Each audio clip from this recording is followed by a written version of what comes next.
Sir ಇಲ್ಲಿ ಎಷ್ಟು ವರ್ಷದಿಂದ ಬರ್ತಾ ಇದ್ದೀರಾ ಸರ್? 20 ವರ್ಷದಿಂದ ಅಜ್ಜಿ ತೋಟದಲ್ಲೇ.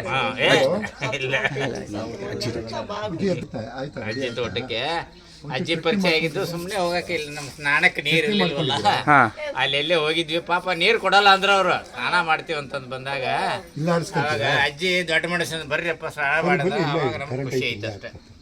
ಇಬ್ಬರೇ ಬಂದಿದ್ದೀವಿ ಅವಾಗ. ಮಕ್ಕಳೆಲ್ಲ ಅವೆಲ್ಲ ಲಾಯರ್ ಅದಾರ ಅವರೆಲ್ಲ. ಅಜ್ಜಿ ಮಕ್ಕಳು ಇಬ್ರಲ್ಲ. ನಿಮ್ಮ ಮಗ ಇವ್ರಿಗೆ ಗೊತ್ತು? ಯಾರಿಗೆ ಗೊತ್ತು? ತ್ಯಾಗರಾಜ್ ನಗರ. ಏನ್ ಮಾಡ್ತಾರ ಅವರು?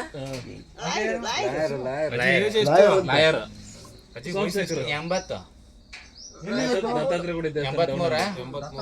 ಇನ್ನು ಒಂದು ವರ್ಷ ಆದ್ರೆ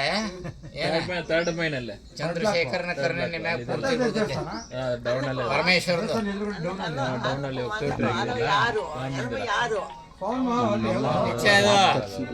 ನಿಮಗೆ ಅಷ್ಟು ಆರೋಗ್ಯ ನೋಡಿ. ಮಧ್ಯದಲ್ಲಿ ಎಲ್ಲ ಸ್ವಲ್ಪ ಬೆನ್ನು ನೋವು ಭಾಳ ಬಾಗಿತ್ತಲ್ಲ, ಈಗ ನೋಡಿ ಮತ್ತೆ ಚೇತರಿಸಿಕೊಂಡಿರಿ. 84 ವರ್ಷ ಮನುಷ್ಯ ಬದುಕಿದ್ರೆ ಒಂದು ಚಂದ್ರಶೇಖರನ ಕರುಣೆ ನಿಮ್ಮ ಮೇಲೆ ಇರ್ತೈತೆ. 11 ಗಂಟೆಗೆ ಜ್ಯೂಸ್ ಮಾಡ್ತಾರೆ. ಪರಮೇಶ್ವರನ ಪಾರ್ವತಿ ಪರಮೇಶ್ವರನ ಕರುಣೆ, ಲಕ್ಷ್ಮೀ ನಾರಾಯಣ ಅನುಗ್ರಹ ಎಲ್ಲರಿಗೂ ಬರಂಗಿಲ್ಲ. ಆದಿ ಬೀಜಿ ಒಳಗೇನೋ 10, 12, 20, 30 ವರ್ಷಕ್ಕನ ಔಟ್ ಆಗಿಬಿಡ್ತಾರ. ಮತ್ತು 84 ಅಂದ್ರೆ ಸಾಮಾನ್ಯನ 84 ಲಕ್ಷ ಯೋನಿ ಯಾವುದು ಎಲ್ಲ ಈ ಲಿಂಕ್ ಬಂದ್ಬಿಡ್ತದೆ. 84 ಅನ್ನೋದು ಒಂದು ದೇವ್ರ ಫಿಗರ್ ಅದು. ಹೇಗೆ ದೇವರ ಅನುಗ್ರಹ ಸಿಕ್ಕಾಪಟ್ಟೆ ಇದೆ, ತುಂಬ ಅನುಗ್ರಹ ಇದೆ.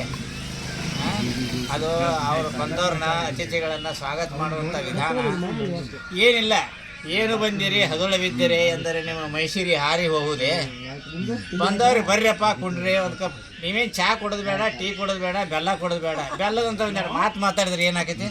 ಅದಕ್ಕೆ ಏನು ಬಂದಿರಿ ಹದುಳವಿದ್ದೀರಿ ಎಂದರೆ ನಿಮ್ಮ ಮೈಸೂರಿ ಜ್ವರ ಗಿರ ಬರ್ತಾವ ಅನ್ನೋದು ಕೇಳ್ತಾರೆ ಬಸವಣ್ಣ. ಒಡನೆ ನುಡಿದರೆ ಹೊಟ್ಟೆ ಹೊಡೆಯುವುದೇ. ಏನಾರು ಒಂದು ಮಾತು ಮಾತಾಡಿದ್ರೆ ನಮ್ಮ ಹೊಟ್ಟೆ ಮುರಿದು ಹೋಗ್ತದೆ ಅಂತ ಕೇಳ್ತಾನೆ. ಕೊಡಲಿಲ್ಲದಿದ್ದರೂ ಕೊಡೋ ಗುಣವಿರ್ತಿದ್ರೆ ಮೆಚ್ಚ ನಮ್ಮ ಕೂಡಲ ಸಂಗಮ ದೇವತ್ತು. ಕೊಡು ಮಾತು ಬೇಡ, ನೀವು ಬಂದು ಇಲ್ಲಿ ಕೊಂದು ಕೂತ್ಕೊಂಡ್ರೆ ನಮ್ಗೆ ಭಾಳ ಖುಷಿ. ಅಜ್ಜಿ ನಿಮ್ಮ ಚಿತ್ರ ನಮ್ಮ ಸದಾ ಎಲ್ಲರಲ್ಲೂ ಕೂಡಿರ್ತೈತಿ. ಅಜ್ಜಿ ನೇತು ಅಜ್ಜಿಗೆ ಸನ್ಮಾನ ಮಾಡ್ಬೇಕು ಆ್ಯಕ್ಚುಲಿ ನಾವು.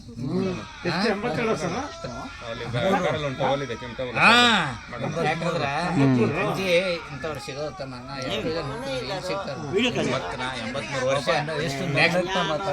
ನೆಕ್ಸ್ಟ್ ಎಷ್ಟೊಂದು ಮೂವಿ ಇದೆ ಗೊತ್ತು, ಬೆನ್ನು ಆಪರೇಷನ್ ಭಾಳ ಆಗಿದೆ ಇವರಿಗೆಲ್ಲ. ಅಜ್ಜಿ ನಾವೆಲ್ಲ ಬರ್ತೀವಲ್ಲ, ನಿಮಗೆ ಬೇಜಾರೇನು ಆಗಲ್ಲ?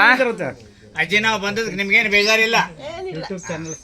ನಮ್ಮ అన్నకు ఇంగనే ఖుషి. ನಮ್ಮ అన్నకు అల్లింద అంగా మీరంతా వచ్చింటే అన్నకు ఇంకా సంతోషం. ఆశ్రమానికి వచ్చినారు. ಅವ್ರ ಅಣ್ಣನ್ನು ವಿಚಾರಿಸೋಣ. ಅವ್ರ ಅಣ್ಣಂಗಂದ್ರೆ 84 ವರ್ಷ ಆಗಿತ್ತು ಅವ್ರಿಗೆ.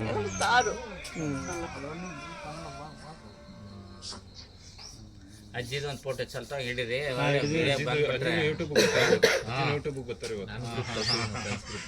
అమ్మ ನೋಡ್ಬೇಕಲ್ಲ. కొడుకున్నారు తృప్తిగా ఉంటుంది. ఆశ్రమం పోయినారంటే నాయన్ని చూసినారంటే నాయన సమాధి నాకు తృప్తిగా ఉంటుంది.